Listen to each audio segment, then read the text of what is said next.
In this video, we will build a sales reporting and trend analysis dashboard in Power BI.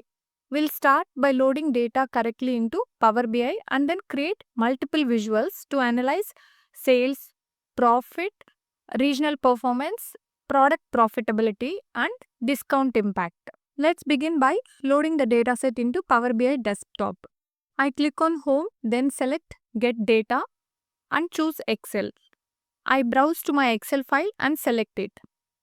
In the navigator window, I choose the clean data sheet and click load.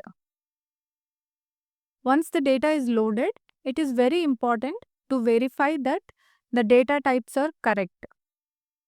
The fields pane on the right displays the columns such as sales, profit, discount, order underscore date, order underscore year, and so on.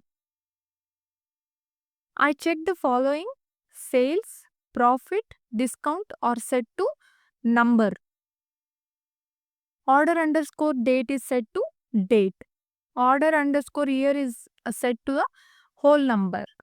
Order underscore month is set to the text. If anything looks incorrect, I go to transform data to open the Power Query editor. Fix the data types and then click close and apply. With the data properly loaded and validated, we can now move on to building the visuals.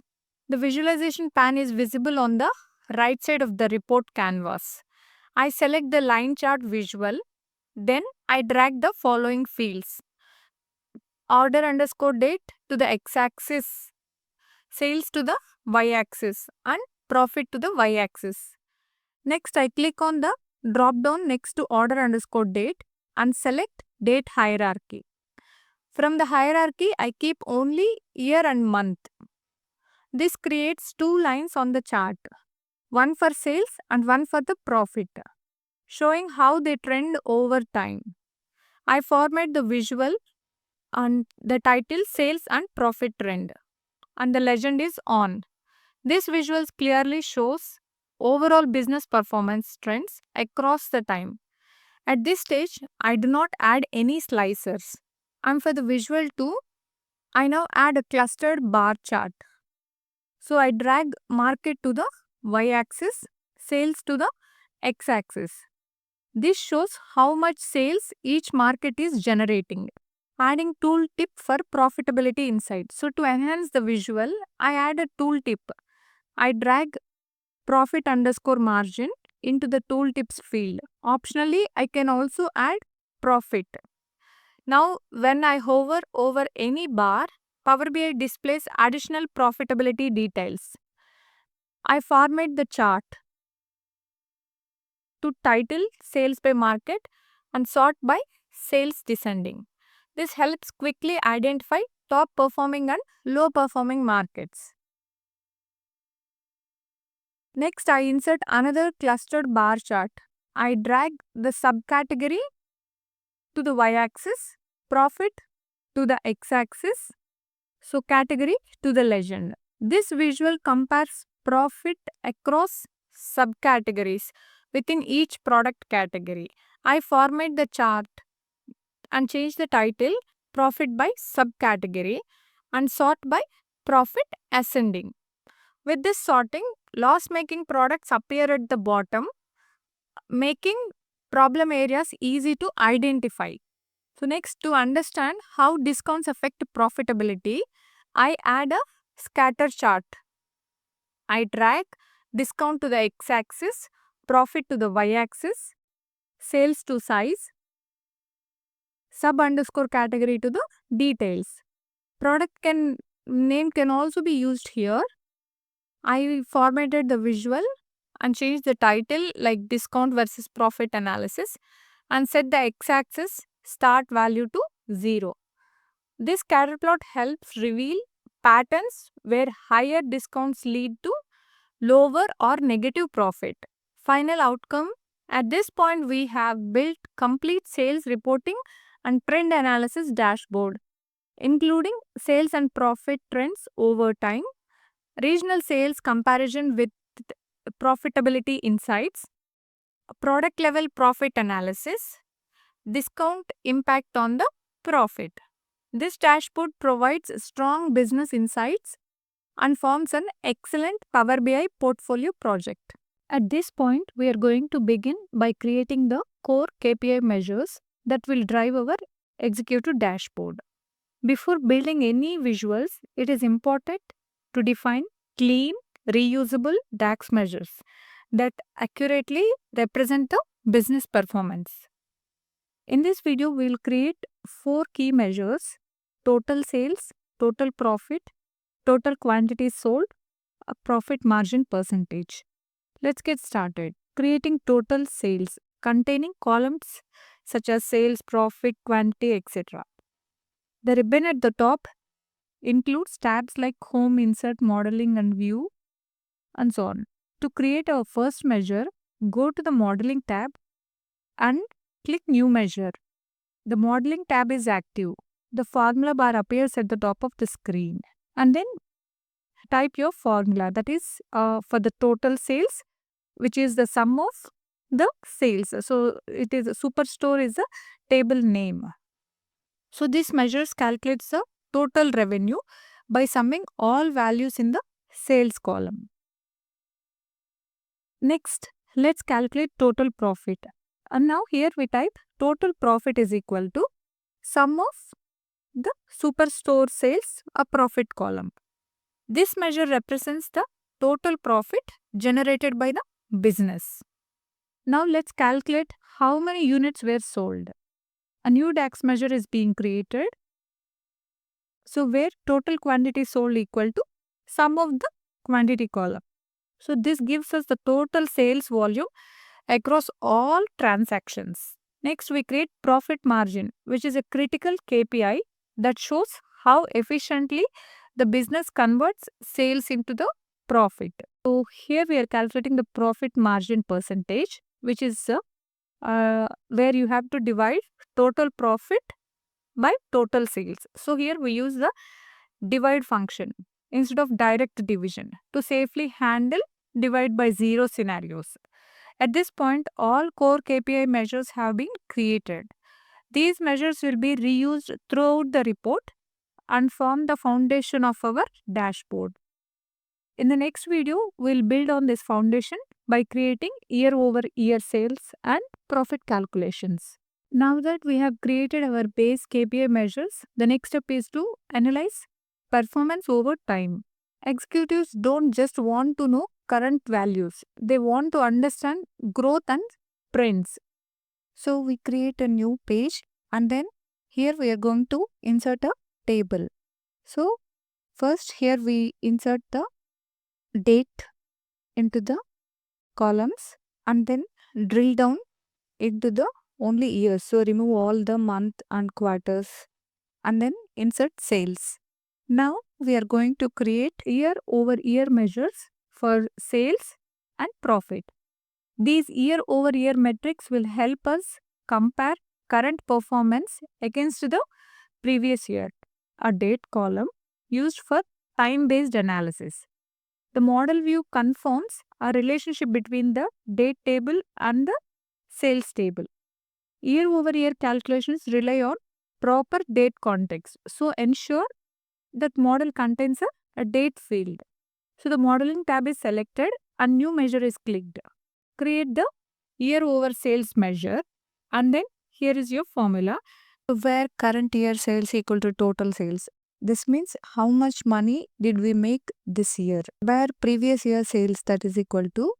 This means how much money did we make last year. So compare both years, that is current year sales minus previous year sales divided by previous year sales. This means how much or more or less did we sell compared to last year.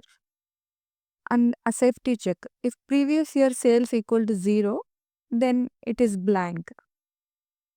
This means if we sold nothing last year, don't calculate anything. Just leave it empty. Next, let's calculate year-over-year profit. The formula bar is active for another new measure and then type your year-over-year profit percentage. So which is a simple like a previous one where you replace the sales with the profit column. This measure shows how profit has changed compared to the previous year. At this point, we have created year-over-year measures for both sales and also the profit. These metrics allow us to track growth and identify trends and also spot potential issues yearly. Next, we'll bring everything together and build a dashboard. Now that all our measures are ready, it's time to build the executive dashboard. The goal of this dashboard is to provide a quick, high-level overview of the performance while still allowing deeper analysis if needed. The report view is active. From the visualizations pane, the card visual is selected and placed on the canvas. Add KPI cards for total sales, total profit, total quantity sold, and profit margin percentage. Resize and align the cards neatly across the top of the report. A clustered column chart is added to the canvas. The visualization pane shows fields for the x-axis and y-axis. Add date to the x-axis, year-over-year sales and year-over-year profit to the y-axis. This visual clearly shows growth and decline over the time. So I have copied all the charts that we have done in the previously. So you just copy and paste everything here and then finally add slicers. So this slicers helps us to filter out the data by country. So I have added a country filter and market filter and also the date filter. So this filters out data. At this point, we have successfully built the complete executive dashboard that combines KPIs with all the insights in just few seconds. Decision makers can understand current performance, growth trends, and overall business's health. This completes our dashboard building process. Thank you. Sales and profit trend over time. On x-axis, we have the year 2011 to 2014. On the lines, we have sales, which is dark blue, and profit, which is light blue. The observations here is sales show a clear upward trend over time. Profit also increases, but it grows slower than sales. There are fluctuations, not a smooth rise. Some periods show high sales, but relatively low profit. So the business is growing in terms of revenue. Profitability is not scaling at the same rate. Sales by market. This horizontal bar chart compares total sales across different markets. APAC is the top performing market with highest sales of 3.6 million and this is the major contributor to overall revenue. EU and US are strong but they are secondary. EU is with 2.9 million and US is with 2.3 million. Both perform well but lag behind APAC. LATAM shows moderate performance with 2.1 million, growth potential but not the top tier yet. EMEA and Africa underperform. Both are below 1 million, lower sales contribution compared to the other markets. So Canada contributes very little, minimal sales impact. So underdeveloped market. Revenue is highly concentrated in APAC, EU and US. Smaller markets may need better product focus, pricing or discount strategy review. Profit by subcategory, which is a bar chart.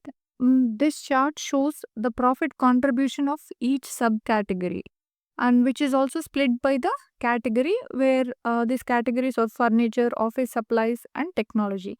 Key observations like top profit contributors are copiers, phones, accessories and the loss making or the weak performers are like tables which is a major loss and fasteners, labels, supplies. These have a very low profit. Technology category dominates high profit items. Furniture has mixed performance, some strong, some loss making. So, a small number of subcategories drive most of the profit. Some products consume resources but add little or negative value. So, focus on the high margin products and re-evaluate or redesign the low performing ones. Discount versus profit analysis. We are using the scatter plot here. This chart shows, like, on x-axis we have average discount, and on y-axis we have the total profit. Each point is a product of the subcategory. So the observations here of some subcategories generate high profit with low discounts. Example, copiers, phones, and some categories have high discounts but relatively low profit. Example, binders and tables. Tables is a clear red flag. Negative or very low profit even with the discounts. So copier stands out as the most profitable with controlled discounting. So the insights are higher discounts do not always lead to higher profit. Certain categories are over discounted, which are hurting the margins. Some products perform well even without not much discounts. So the takeaway here is the discount strategy should be category specific, not one size fits all.